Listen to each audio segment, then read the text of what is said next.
None of the people recording that moment knew they were preserving something. They thought they were filming a concert. Oliver Tree died on June 14, 2026. He was 32. But this story isn't about how he died. It's about why so many people went back to the videos after he was gone. What they were actually capturing was why an entire generation connected with him. Oliver Tree didn't become one of the most recognizable live performers in a generation because he was outrageous. He became one because he used outrageousness to make people feel something real. Most artists spend their careers trying to become larger than life. Oliver Tree spent his trying to prove you didn't have to. His name was Turbo. That was the first thing you needed to know about an Oliver Tree concert. Before a single song played, you understood the rules. There was a man on stage who looked like he had been dressed by a time machine aimed at 1994, and he was treating the whole thing completely seriously. The bowl cut, the red glasses, the windbreaker 3 sizes too big. Most performers build a persona that makes them larger than life.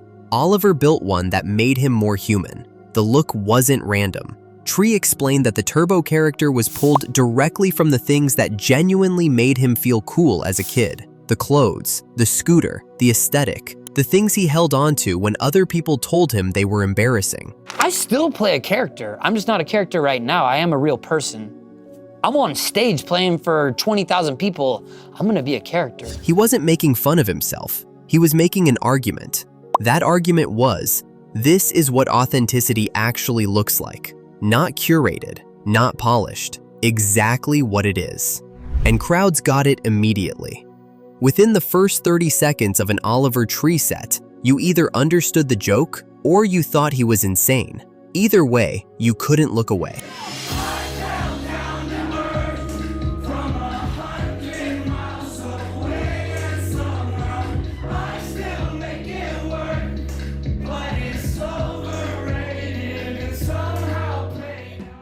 The early shows were controlled chaos, giant props, scooter tricks across the stage, a set that felt less like a concert and more like someone had booked a stuntman and a comedian and forgotten to tell either of them.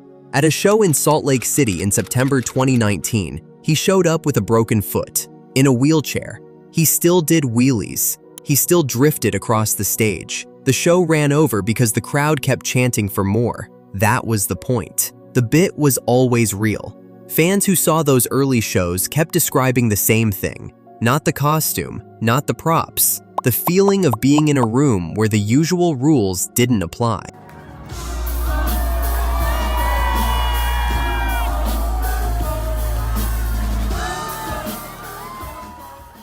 By 2022, something shifted. The costume changed. The bowl cut became a blonde mullet. The windbreaker became a cowboy shirt. A cow walked on stage. This was the Cowboy Tears era. And if you had only seen the early Turbo shows, you might have thought it was just another costume swap, another joke, another bit. It wasn't. Tree described this album as an argument that it was okay for men to cry.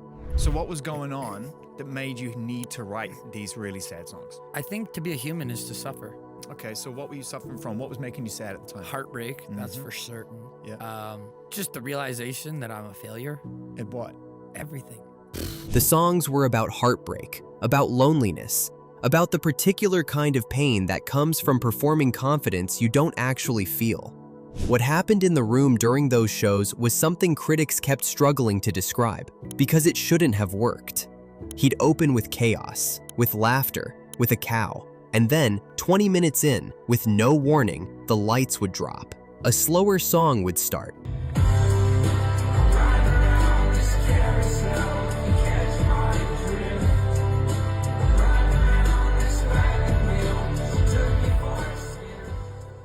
And 1,500 people who came to watch a comedy show would find themselves standing still with their phones in the air, swaying to lyrics about falling apart. He never asked the audience to choose between funny and sincere. He made them happen at the same time. Most artists who try to mix comedy and emotion end up doing neither well. The joke undercuts the feeling, or the feeling makes the joke awkward. Oliver Tree understood that the comedy wasn't the distraction, it was the permission structure. He used laughter to lower your guard. Then he walked straight through it. By the time fans left a Cowboy Tears show, they couldn't always explain exactly what had happened to them. Reviews kept circling the same words: unexpected, disarming, like something you didn't know you needed. That was the moment the concert stopped being just fun. That was when they started being important. Everybody, how bad do you need that stuff? What's it all for? What's the same when you still want more? By 2023, the show had become something else entirely. Tree described it himself: part movie, part TV show, part concert, part Broadway play. That was an exaggeration. The Alone in a Crowd tour ran 3 acts, multiple alter egos, each with their own costume, fake corporate video interludes, a giant TV remote that canceled the show mid-set before he came back. The crowd went from confused to furious to delighted in about 45 seconds. But of all the moments from that era, there's one that tells you everything about what Oliver Tree was actually doing on stage. At a show in Philadelphia in January 2024, midway through the set, he stopped the music. He asked the crowd to sing Happy Birthday, not for him, for his grandmother. And a room full of people who had come to watch a man in a bowl cut ride a scooter across a stage stood together and sang Happy Birthday to someone they had never met. That moment had nothing to do with the music, nothing to do with the persona, nothing to do with the spectacle. It worked because by that point in the show, Oliver Tree had made the audience feel like they were part of something, not watching something, part of it. That was what all the bits were actually for: the fake endings, the recurring gags, the who wants to hear one more song before every encore. They weren't just showmanship, they were instructions for how to be in the room together. In June 2023, he played Red Rocks Amphitheater in Colorado. The crowd footage from that night has been viewed more than 12 million times.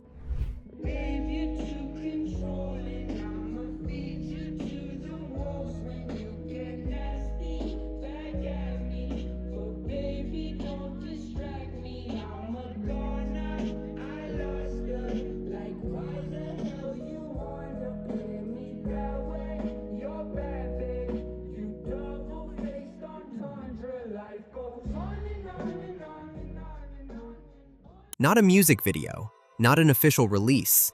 A fan with a phone capturing the moment when a sold-out Red Rocks sang Life Goes On back to him at full volume.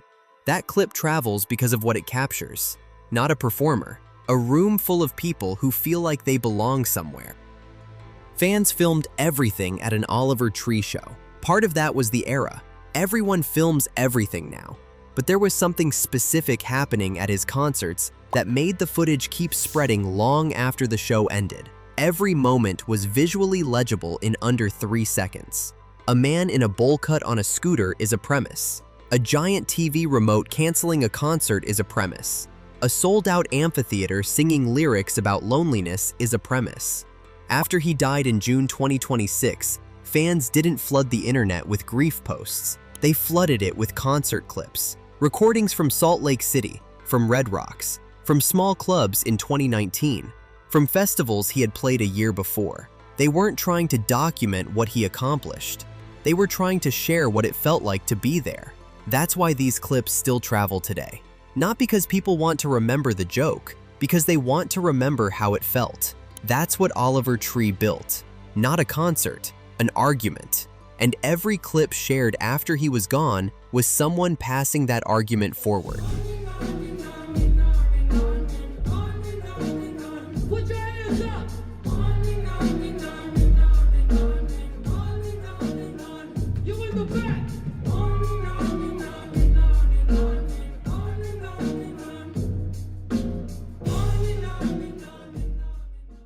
This was episode 1 of the stories behind unforgettable live music. The performers whose shows you never forget and the stories behind them.